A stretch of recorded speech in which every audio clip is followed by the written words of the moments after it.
Vamos a darle la bienvenida al abogado Darwin Pereira, segundo vicepresidente de la Asamblea Nacional. ¿Cómo está, abogado? Gracias por acompañarnos. Buenos días. Buenos días, qué gusto, muchísimas gracias por la invitación, un abrazo para Ecuador en directo y también un abrazo para la culta audiencia, siempre a las órdenes. Gracias, abogado Pereira. Bueno, me gustaría empezar preguntándole a usted si vio el discurso del presidente que se mandó acá en Guayaquil, que hizo casi como una especie de rendición de cuentas. ¿Lo pudo ver?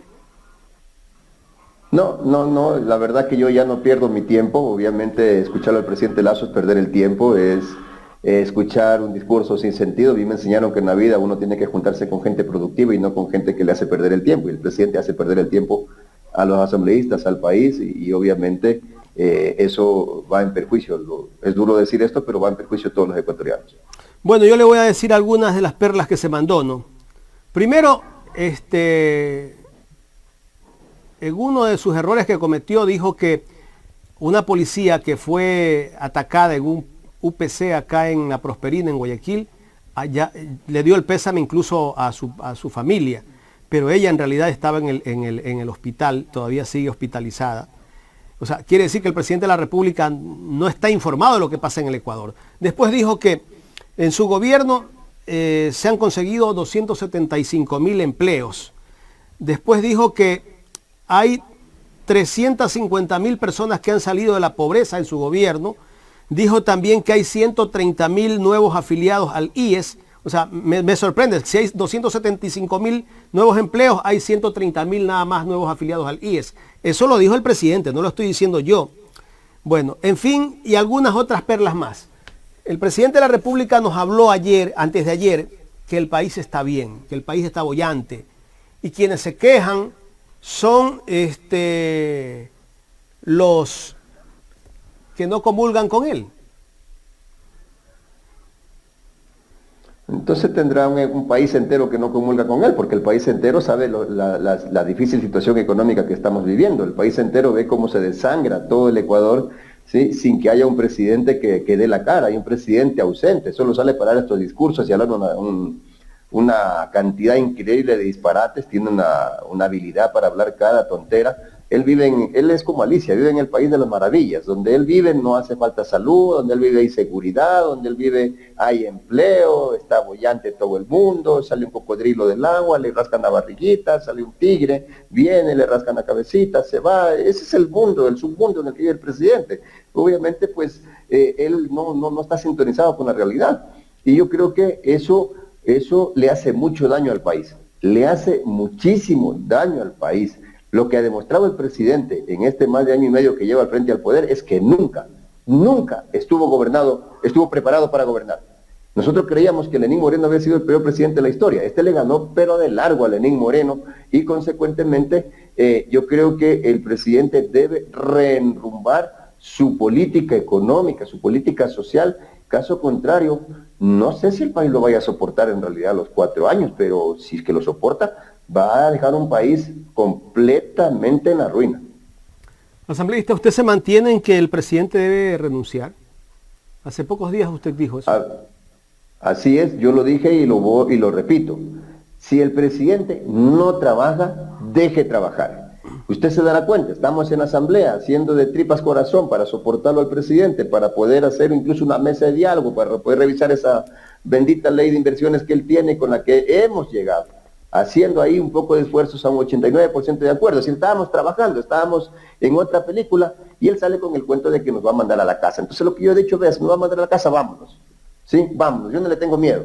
A mí no me va a venir con cuentos de amenazas, pero de una vez, o ejecuta la muerte cruzada y nos vamos todos a la casa, ¿sí?, o se calla la boca y nos deja trabajar. Pero no es posible que cada vez que la asamblea dice alguna cosa, él salga con el cuento, los voy a votar, son malos, son feos, me dijeron esto, no me pueden decir eso, si me siguen diciendo eso yo los voto, verán, aquí tengo la pluma, miren, me ve, si aquí estoy. No, discúlpeme, pero ya, pues, póngase serio, pues, ¿sí? Si no va a gobernar, por lo menos deje que la asamblea trabaje, pues, si no, vámonos a la casa. Yo no le tengo miedo a la muerte cruzada, y les he dicho al presidente totalmente, debería renunciar, no solamente él, debe renunciar el vicepresidente, que no sabemos por dónde anda. No sabemos, yo creo que ya la gente ni se acuerda del nombre del vicepresidente, que no sabemos qué hace, cuál es su función. pero sin embargo gana sueldo, sin embargo gasta viáticos, sin embargo tiene empleos a su cargo y la gente no sabe dónde está el vicepresidente. Obviamente, si ni el presidente a veces sabe dónde está, peor el vicepresidente. Pues. Él dijo también que para erradicar la inseguridad en el Ecuador, lo dijo en el discurso, no lo estoy diciendo yo, dijo que la consulta popular es la solución, que hay que votar todos sí en la consulta popular. Pregunto yo, si en caso de que llegase a ganar el sí, le aprueba la Corte Constitucional las preguntas, y no soluciona las preguntas, no soluciona la inseguridad en el país, ¿qué va a pasar? ¿Seguirá culpando a Correa? ¿Seguirá culpando a la vaca? Es que la consulta no es la solución. La consulta es la solución para Alicia en el País de las Maravillas. No es la solución para el Estado, para los ecuatorianos de a pie. La consulta, y hay dos preguntas que a mí me preocupan de sobremanera. ¿Sí? La primera es la que pretenden reducirle asambleístas a las provincias con el cuento de reducción de asambleístas, porque ese es el discurso que han dicho, reducción de asambleístas, pero lo que no dicen en la letra pequeña, en los anexos, y no le cuentan al país, es lo que dice ahí en esos anexos. En esos anexos establece que en cambio aumentan los asambleístas nacionales. Es decir, mañana dejamos a Carchi con un asambleísta, al Oro con 2 o 3 máximo, ¿sí? Pero le aumentamos los asambleístas a Quito y Guayaquil. ¿Cuáles son los asambleístas? ¿Salen de Quito y Guayaquil? Los compadres de los grupos de poder. Frente a ello, obviamente levantamos nuestra voz de protesta porque no se le puede hacer eso a las provincias. Habría una desigualdad increíble. Si quieren hablar de reducir asambleístas, quitemos por los asambleístas nacionales y dejemos en equidad a las provincias de representatividad. Y la segunda pregunta que me preocupa de sobremanera y que debe causarnos pánico es que hoy en día, de acuerdo a esta consulta popular, quien nombraría las autoridades de control, el fiscal, el contralor, el procurador, el defensor del pueblo, todos y todas las autoridades, los superintendentes, sería el presidente de la República. Este o cualquier otro que venga. O sea, eso, discúlpame, pero ni León Febres Cordero fue tan avesado en decir esas cosas, ¿no? Entonces, estas cosas deben preocuparnos y deben llamarnos a la reflexión. La consulta no resuelve nada para el pueblo, resuelve las cosas para las élites. Están desesperadas que ganar esta consulta para ahora sí hacerse de la Contraloría, hacerse de los organismos de control y ser los dueños absolutos del país. ¿Y por qué busca el presidente nombrar a las autoridades de control a través de esa consulta que él propone, ¿no? Que es la pregunta 6, si no me equivoco, la que más le interesa al presidente de la República, donde él pueda nombrar a las autoridades de control, porque si la Asamblea no se pone de acuerdo, él tiene la facultad para nombrarlos directamente. Efectivamente, tiene, porque eso es lo que han buscado siempre los dictadores, tener el control absoluto, que nadie los contradiga. Es decir, que si mañana hay una asamblea que le dice el señor presidente no ha cumplido su plan de trabajo, o el presidente tiene actos de corrupción, enseguida sale ese contralor que él ha de haber sacado del bolsillo y el contralor dice es falso. Si mañana la asamblea dice, vea, hay actos de corrupción en el gobierno, sale un fiscal sacado del bolsillo del presidente de la República y dice eso es falso. Es decir, tener el control absoluto de los poderes implicaría, en pocas palabras, convertirse en dictador. Correcto. Estamos dialogando con el abogado Darwin Pereira, segundo vicepresidente de la Asamblea Nacional. Y hace pocos días el presidente de la República también dijo que se sentía, volvió a repetirlo, se sentía muy contento porque dentro de su gobierno no hay un acto de corrupción. ¿Usted comparte el criterio del presidente asambleísta de lo que dice? Repito, el presidente vive en una burbuja, ¿no? Él ahí en esa burbuja, pues ahí no ve nada, es como Shakira, ciego, sordo y mudo. Pues no le han contado que hay abogados en las aduanas que se reúnen con la directora de aduanas con la embajada americana, ¿sí? Que se reúnen y hacen reuniones en las aduanas a vista y paciencia sin tener nada que ver, sin trabajar para las aduanas en las oficinas de las aduanas. Eso no le han contado al presidente. No le han contado al presidente de la República que tiene funcionarios que aparecen por todos lados. Están acusados en el CNE, por ejemplo, de haber hecho el reglamento para elegir el Consejo de Participación Ciudadana y Control Social. Están acusados de tener contratos con las empresas petroleras y de haberse ganado 5 millones de dólares y haber hecho una fiesta en homenaje a esos 5 millones de dólares que se han ganado. O sea, eso no le han contado al presidente de la República. En consecuencia, pues, no sé qué es lo que está pensando. No le han contado, por ejemplo, que en Agricultura, en el Ministerio de Agricultura, se encontró un sistema llamado Unibanano con el que había un código ficticio y que se compraba banano y se exportaba. ¿Se exportaba? ¿De dónde salió eso? Y eso no se dio en gobiernos pasados, se dio en este gobierno. Entonces son cosas que al presidente no le han contado y obviamente a él le permiten hablar cualquier tontera menos la verdad.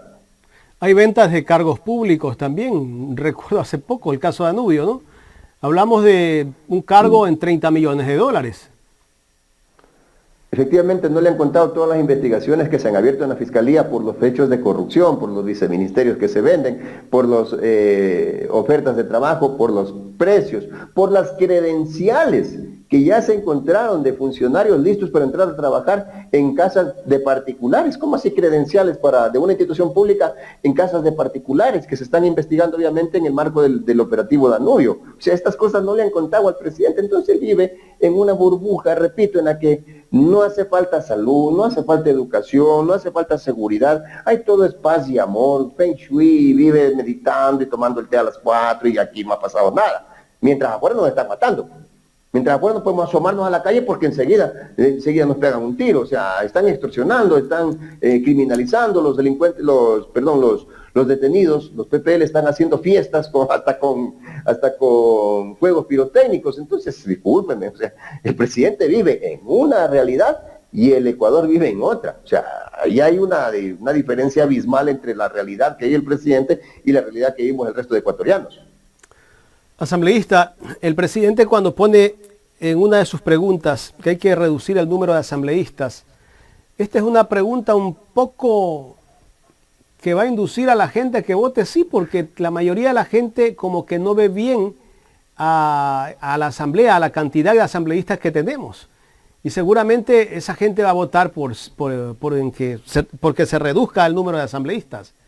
Es una de las preguntas tramposas y que tampoco yo creería desde mi punto de vista que va a solucionar los problemas, porque puede ser que se reduzca en algo el presupuesto de la asamblea, pero eso no soluciona los problemas del país.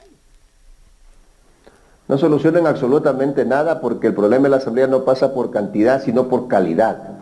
¿Sí? Él mismo tiene un grupo de asambleístas que ni sabe por qué votan, pero votan por lo que él propone, porque los tiene cooptados para el gobierno nacional. O sea, eso puede pasar en 100 como puede pasar en 50, en 70, en los que él quiera poner. Sin embargo, le decía hace un momento que lo que a mí me preocupa de esta pregunta no es exactamente eso, aunque ese debería ser el debate, ese es el fondo.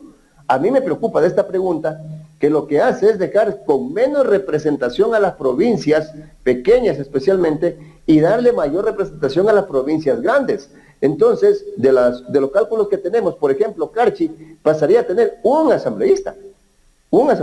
¿Y cuántas provincias más? A lo mejor Zamora Chinchipe también pasa a tener un asambleísta. Y así le quita esa representatividad al territorio para dársela a los élites que conjugan con él. Es decir, lo único que quiere es cooptar la Asamblea Nacional para él y sus compadres. Correcto.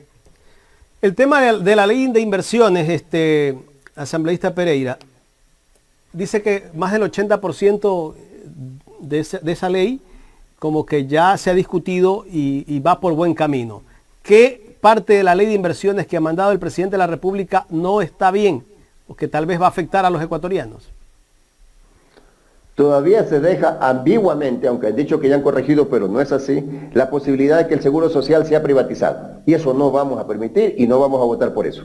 Todavía se deja abierta la posibilidad de que el agua pueda ser privatizada. Y eso no vamos a permitir y no vamos a votar por eso. Que nos digan que no, que ya hemos sellado. Cuando uno lee la ley y lee la letra pequeña, y yo soy abogado y leo la letra pequeña, sí, se da cuenta de que estas ambigüedades que muchas veces dejan en la ley, le dan la potestad al ministro para que mañana a través de un acuerdo ministerial termine privatizando ríos, termine privatizando lagunas, lagos, qué sé yo, o terminen mañana el Ejecutivo, entregando en medianoche, entregándole el seguro social a las famosas administradoras de fondos que hay en otros países como Chile. Entonces nosotros creemos de que mientras eso no se subsane, y un tema que a mí me preocupa como habitante de frontera, por ejemplo, es las famosas zonas francas. Se lo hemos dicho una y otra vez, las zonas francas fueron concebidas con el espíritu de que estén en las fronteras, pero resulta que hoy el presidente quiere que las zonas francas también estén en las capitales de provincia y en los grandes centros de poder. Es decir, mañana vamos a inaugurar una zona franca en San Borondón,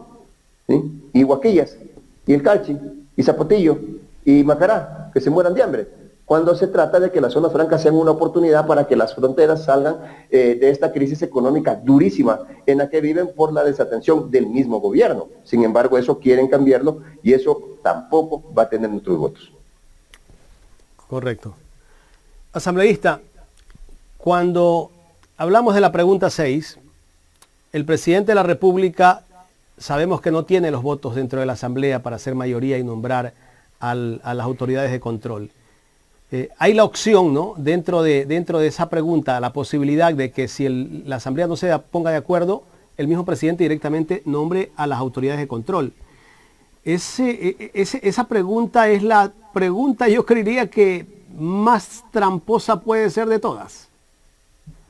Es la joya de la corona, porque no solamente dice eso, lo que también dice, por ejemplo, es que ya no habrá concurso, sino que será el presidente el que nombrará las ternas. 1. 2. Que la Asamblea no podrá modificar las ternas, es decir, que está obligada a elegir al primero de la terna.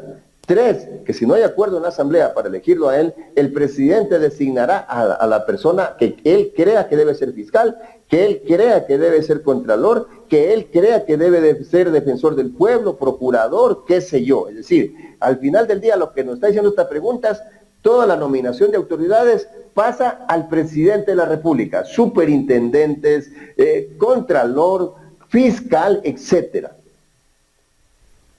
Va a tener la posibilidad de poner todas las autoridades que él quiera. Así dejará a alguien que le cuide las espaldas. Y se convierte en una dictadura. No ve que ya no nadie le va a poder decir nada porque todos son nombrados por él.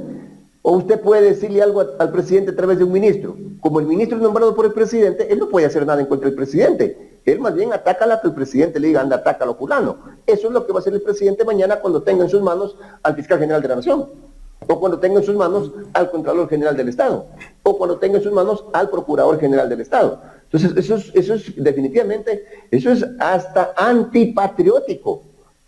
Sería ser antipatria votar por algo así. ¿Cuál va a ser la posición de Pachacutic, del ala rebelde, con respecto a la consulta popular? Nosotros estamos diciendo que esta consulta no resuelve absolutamente nada, más allá de que hayan preguntas anzuelo, así se le llama a ciertas preguntas que pretenden jugar con el imaginario popular pensando que por eso y con eso atraer para que vote por todos. Sí, primero, esta consulta no resuelve absolutamente nada y tercero, por el contrario, esta consulta le va a ocasionar más problemas al país que en el caso de ganar. A la vuelta de que termine el gobierno de Lazo, tendremos que estar arreglando ese problema a lo mejor con otra consulta o con una constituyente. Asambleísta, finalmente me gustaría hacerle esta pregunta. Ustedes votaron hace pocos días por el tema del juicio político a los vocales del Consejo de la Judicatura. Ustedes votaron en contra del juicio político. Ustedes, si se vuelve a reconsiderar el tema, ¿votarían nuevamente en contra? Sí, nosotros tenemos un acuerdo de asambleístas de Pachacutic, no de todo el bloque, porque usted sabe que lamentablemente nuestro bloque se dividió, pero hay un franco proceso de recuperación. Yo he sido totalmente honesto. Ese Consejo de la Judicatura apesta, ese Consejo de la Judicatura debería irse. Sin embargo, también soy un hombre que trabaja en colectivo y la disposición, o al menos la resolución, el consenso que hay al interior de este bloque, que ahora ya no es de 5, ya no es de 6, sino más o menos estamos entre 18, 19 compañeros votando en esa línea, ha sido de que votemos porque en contra de que este Consejo de la Judicatura se vaya, toda vez de lo que hemos dicho y de lo que se ha dicho ahí, si vamos a votar para que se vaya uno, que se vayan todos. La tesis que está cogiendo fuerza en la Asamblea Nacional y que incluso podría tener mañana el apoyo mayoritario de todos los bloques es que se vayan todos, que no se quede ni uno del Consejo de la Judicatura. Es una apuesta muy difícil, pero me parece que es lo más salomónico que podríamos hacer en este momento. Porque han recibido muchas críticas, pues ustedes venían actuando en otra línea y de repente respaldaron para que no se vayan. O sea, había muchas críticas de parte de varios colectivos políticos. Sí, efectivamente hay críticas. Nosotros tenemos que actuar en base a una línea también partidista o a una línea de acuerdo. No podemos tampoco salir todos disparados uno por un lado y por otro lado. Algún momento había que recomponer el bloque. Yo, por ejemplo, estoy muy agradecido con el bloque que de una u otra manera también me apoyó para llegar a la vicepresidencia. Y usted sabe que siempre he actuado en colectivo y en colectivo me toca un poco tomar decisiones, muchas veces que no nos gusten, pero que al final del día también tienen un razonamiento, ¿no? Ahora, el razonamiento también ha ido por quiénes se van y quiénes vienen. Se van unos que nacieron de un vientre de donde nació los que vienen. Es decir, tampoco es que sean menos malos los que vienen, o sea, no es que vamos a solucionar muchas cosas por ahí. Para mí, desde mi punto de vista, la solución macro, la solución a todo esto está en el Consejo de Participación Ciudadana y no en el Consejo de la Judicatura. Si nosotros resolvemos el tema del Consejo de Participación Ciudadana, que ya están en este momento en un juicio político, habremos solucionado como efecto dominó el tema de la judicatura. ¿Y cuál va a ser la postura de Pachacuti con respecto al juicio político al Consejo de Participación Ciudadana? Nosotros estamos pidiendo que se evalúe el comportamiento individual. Es decir, ni que se vayan todos ni que se queden todos. Aquí han habido consejeros del Consejo de Participación Ciudadana que han tenido una actitud patriota, una actitud coherente. Y han habido otros que definitivamente dejan muchísimo que desear. Se vendieron al gobierno, se entregaron cuerpo y alma al gobierno, han permitido que el gobierno secuestre el Consejo de Participación Ciudadana. Usted recordará cuál era el discurso del presidente, que se vaya el Consejo de Participación Ciudadana, eliminemos el Consejo de Participación Ciudadana. Eso lo está preguntando en la consulta popular, ¿sí? Eso es lo que él no está diciendo que se elimine. Ahora mismo, como ya lo tiene en sus manos, como ya lo logró cooptar, ya no quiere eso. Entonces, los responsables de haberse vendido al gobierno con el Consejo de Participación Ciudadana deben irse a su casa. Los que actuaron con una actitud coherente frente al país, esos deberían quedarse. Esa es nuestra posición y por eso estamos pidiendo que el análisis sea individual y si es necesario que la votación para definir si se va, quién se va y quién se queda, también sea individual y no en bloque. ¿Ustedes ya se reúnen con el jefe de bloque de Pachacuti, el asambleísta Salvador Quispe, como máximo líder? Todavía hay algunas diferencias que estamos tratando de subsanarlas, todavía hay algunos cuestionamientos hacia el jefe de bloque, el compañero Salvador Quispe, sin embargo, obviamente que conversamos, aunque no hemos logrado todavía generar una reunión como bloque junto a él. Habrá que seguir en estas conversaciones que tenemos ahora mismo internamente, tratando de curar algunas heridas que se habían abierto, pero no se ha hecho todavía una reunión con el jefe de bloque que actualmente está elegido como tal. Hay una mayoría consolidada, que yo me atrevo a decir ahora mismo, que fijo tiene más o menos 16 votos de Pachacuti, con incluso la posibilidad de llegar a 19 votos. Son las conversaciones que tenemos y es en base a eso, en los próximos días iremos dándole nuevas noticias al país de cómo avanza esta reunificación del bloque Pachacuti. Mireya Pazmiño, ¿ella sigue siendo del ala rebelde o hay conversaciones con ella? No, Mireya sigue siendo del ala rebelde, sigue siendo nuestra compañera de bancada, sigue siendo nuestra compañera del movimiento, nadie la ha expulsado y obviamente pues aunque intentaron a los rebeldes expulsarnos, no lo han logrado, ella no fue la excepción, sin embargo en este momento todos somos de Pachacuti, pero claro, en este momento hay un reajuste, un intento de reajuste, le estamos apostando a eso, ojalá se logre por el bien de nuestra organización, a la que queremos mucho, a la que yo mismo he militado ya 16 años en este movimiento y al que obviamente con el que estoy totalmente encariñado y espero de que por el bien del país, por el bien de nuestro movimiento, podamos ver un Pachacuti reunificado en los próximos días. Estamos trabajando en aquello. Finalmente, asambleísta, si mañana hay que respaldar al presidente de la República como lo ha venido haciendo el otra ala de Pachacuti, ¿usted seguiría en la línea de la que está en este momento? Yo lo dudo mucho que nosotros respaldemos al presidente de la República. Le ha hecho demasiado daño al país. El presidente ha demostrado que jamás estuvo preparado para gobernar este país y consecuentemente respaldar algo así sería profundamente irresponsable. He mantenido una línea fija en ese sentido, una línea crítica en ese contexto y eso no me lo va a cambiar nadie. Muchísimas gracias, asambleísta Darwin Pereira. A ustedes, muchísimas gracias. Buenos días. Gracias al asambleísta Darwin Pereira aquí en el programa Los Especialistas de Ecuador en directo.